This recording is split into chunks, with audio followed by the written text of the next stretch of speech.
T'écoutes au plus sacrant avec ton pote Yannel, l'actualité du cinéma pendant les prochaines 25 minutes en condensé mais détendu. Je te remercie d'être là.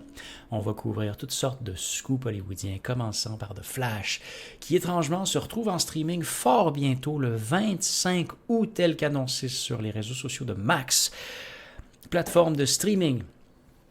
Un peu God tier, toujours été l'élite de ce domaine, offrant des grandes production de qualité. De Flash n'en faisant pas nécessairement partie. On se rappelle d'un lancement mitigé avec un pré-buzz immense, mais finalement un flop au box-office qui a été nommé un Unmitigated Disaster. Coup dur pour DC avec 55 millions au box-office domestique versus une finalité tout de même encourageante de 268 millions à l'échelle planétaire.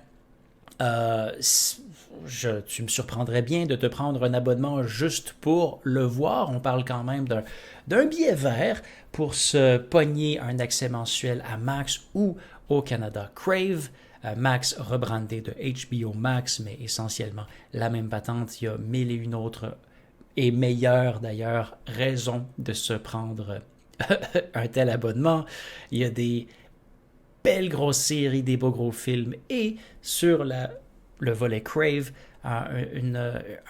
tout de même un éventail de films et séries québécoises, québécois, qui ont plein d'allure. Donc, pensez-y bien, il y a même une version de l'abonnement qui, je pense, est à moindre coût, avec un contenu publicitaire accru. La Nonne, The Nun, l'actrice Bonnie Aarons, poursuit présentement la Warner Brothers pour malhonnêteté.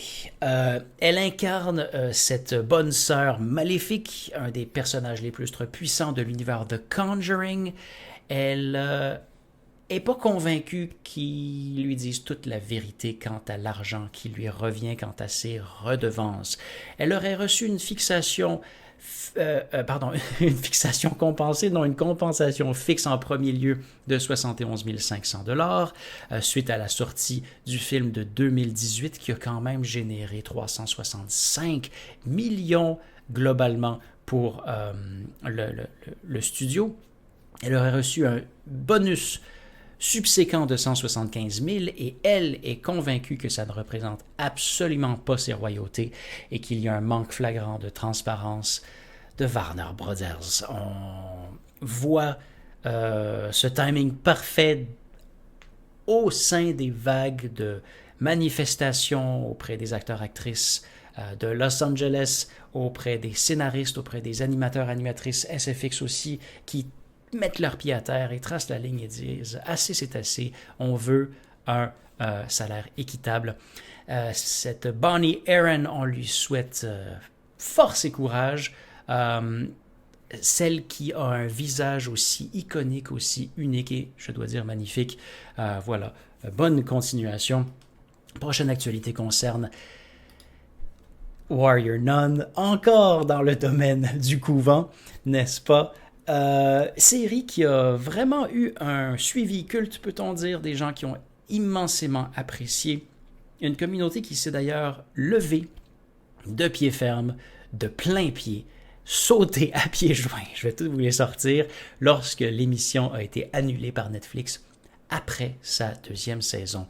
On s'attendait à une troisième avec du matériel source quand même riche, basé sur une BD si je ne m'abuse. Une pétition de 124 000 signatures tout de même. Juste, je suis sur le change.org là, et je vois que 59 personnes ont signé ne serait-ce qu'aujourd'hui pour ramener la série à la vie. Ces 59 personnes ne sont pas au courant qu'il a été annoncé sur YouTube par le créateur du show que c'était officiel. Il reviendrait avec 3 films. Donc, pas version télévisée, sérialisée, mais non, en version long métrage. C'est officiel, ça va arriver, on peut s'en réjouir. Je me suis renseigné pour le fun de savoir à quel point il y avait d'autres séries comme ça dans l'univers qui étaient ressuscitées suite à une cancellation. On se rappelle que ça... Voilà, c'est quand même important de noter que Netflix est de plus en plus reconnu comme ayant un modus operandi d'annuler comme ça frivolement des séries dans lesquelles ils ont mis un investissement considérable. Eux qui étaient à la base célébrés pour raviver ces projets perdus, ils avaient The Killing, qu'ils avaient repris en cours de route, Arrested Development, Sense8, qu'au tout début Netflix avait trouvé un deuxième souffle grâce à Netflix finalement. Netflix qui maintenant s'est reviré de bord complètement. Mais voyons voir ce qui se passe de ce point de vue et voyons voir surtout la force démocratique d'une foule en délire, d'un peuple en liesse qui se dit non, non, non, non, non, on n'a pas fini nous autres avec ces séries-là. Warrior Nun, bien entendu, est premier sur la liste de ce que j'ai récupéré, mais Brooklyn Nine-Nine aussi avait retrouvé les ondes. Donc, on se rappelle que même Lin-Manuel Miranda, Marc Hamill et Guillermo del Toro avaient utilisé le hashtag très populaire Save Brooklyn Nine-Nine à l'époque. Community, 6 Seasons and a Movie, Community avait repris du poil de la bête aussi. The Expanse, que je n'ai pas vu, mais semblerait-il est un excellent, formidable sci-fi à voir absolument. Friday Night Lights, Clear Eyes, Full Hearts, ça se passe. Arrested Development, tel que mentionné un peu plus trop tôt. Véronica Mars, Itou, un classique de chez classique, Firefly, qui s'était retrouvé avec un film, lui et tout. Même Family Guy, la série originale de Star Trek, terminée en 1969. Et finalement, le film Ant-Man and the Wasp, c'était, il y a quelques années, pendant une pub de Super Bowl, que Paul Rudd invitait les amateurs de son personnage, de Marvel at Large, de se lever et d'exiger une suite. Il avait fait ça avec Michael Peña, qui, bizarrement, se ne retrouve pas du tout dans le troisième film. Et le troisième film, on s'en serait peut-être passé, finalement. C'était pas si vargeux que cela. Beaucoup de promesses avec un drôle de résultat. Jon Hamm va incarner un protagoniste dans la prochaine saison de Fargo. Fargo, inspiré bien entendu du film des frères Coen, se passant dans cette surréelle ville du Dakota du Nord où s'ensuit une course folle à tout bout de champ. On retrouve ici dans la version télévisée une anthologie explorant une différente histoire à chaque saison. Et c'est Jon Hamm aux côtés de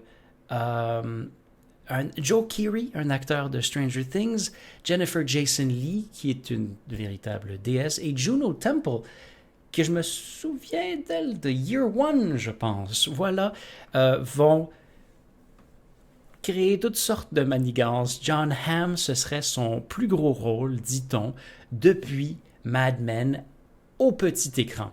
Bien entendu, au grand écran, il a fait une panoplie de trucs franchement chouettes. Je l'avais beaucoup apprécié dans Baby Driver. On l'avait vu depuis à la TV à Unbreakable Kimmy Schmidt. Il était poilant. On avait découvert qu'en fait, c'était un acteur d'une comédie puissante.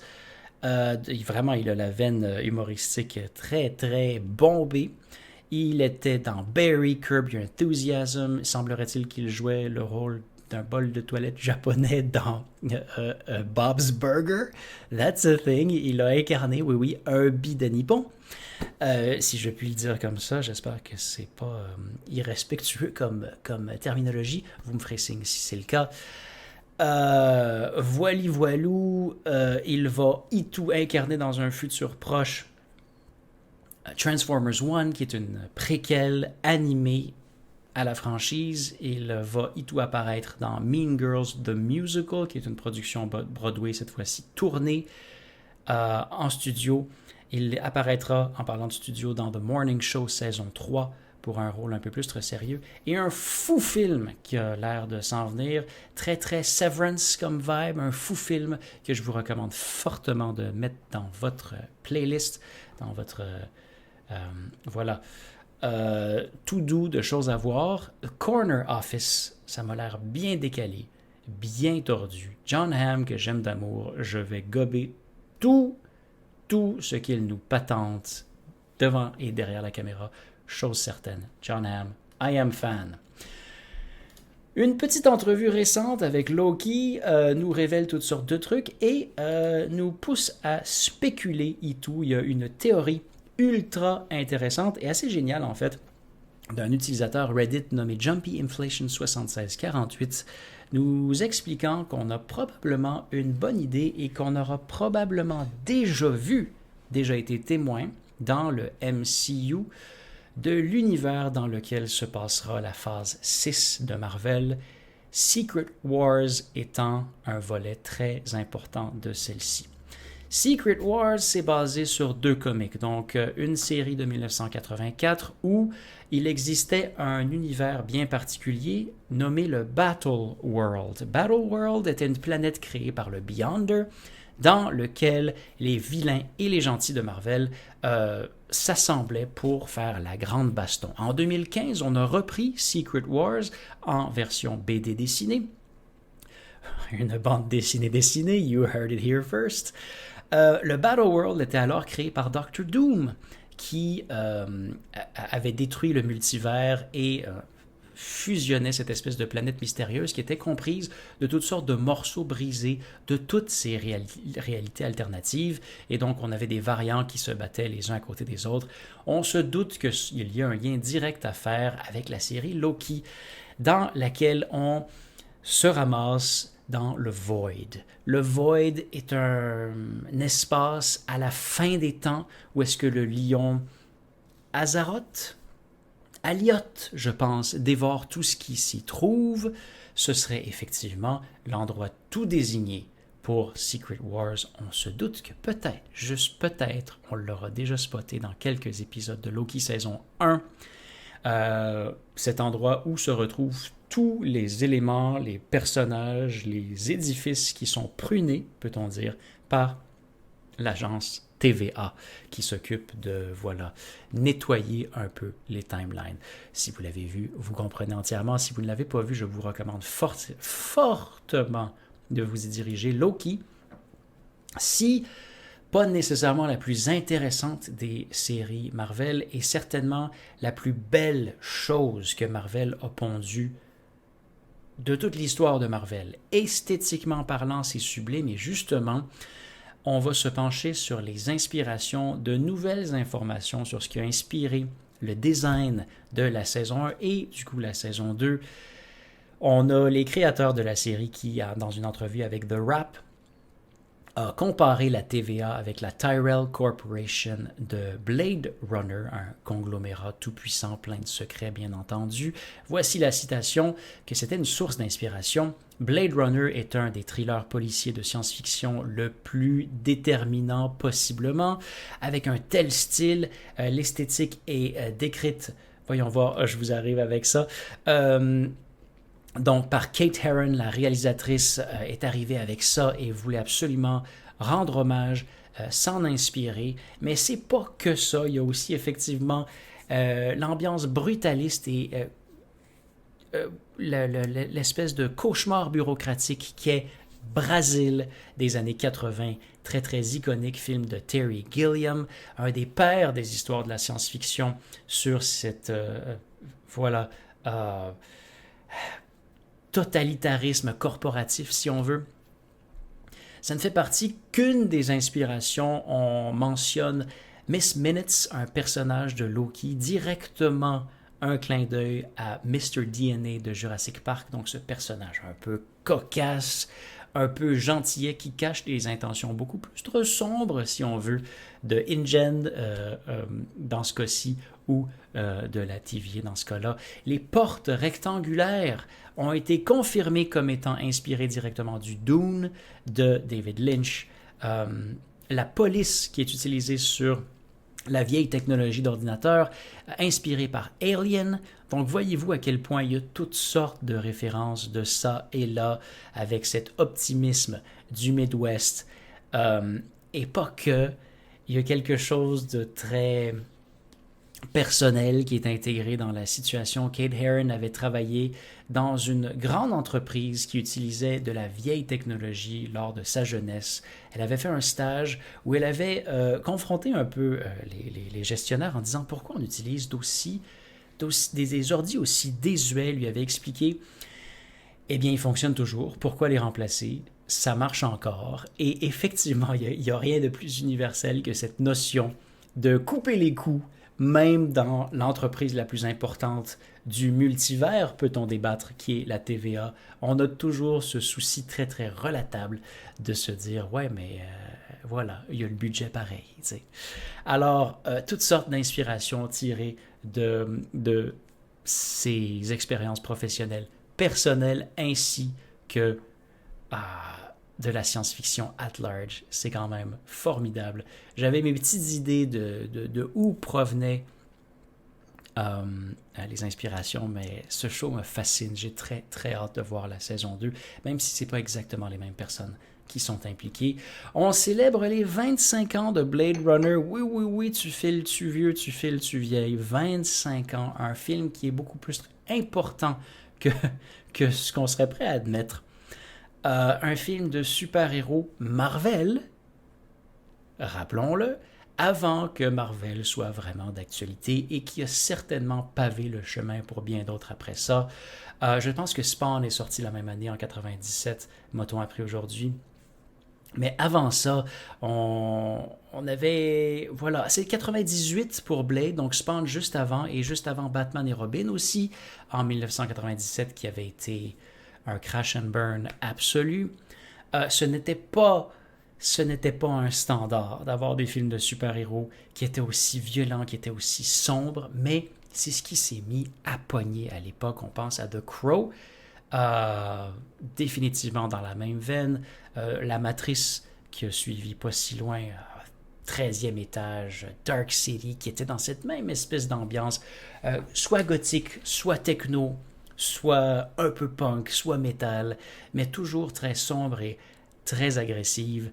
Wesley Snipes qui incarnait un demi-vampire avec quelques scènes iconiques dont des aspergeurs, des sprinklers emplis d'hémoglobine.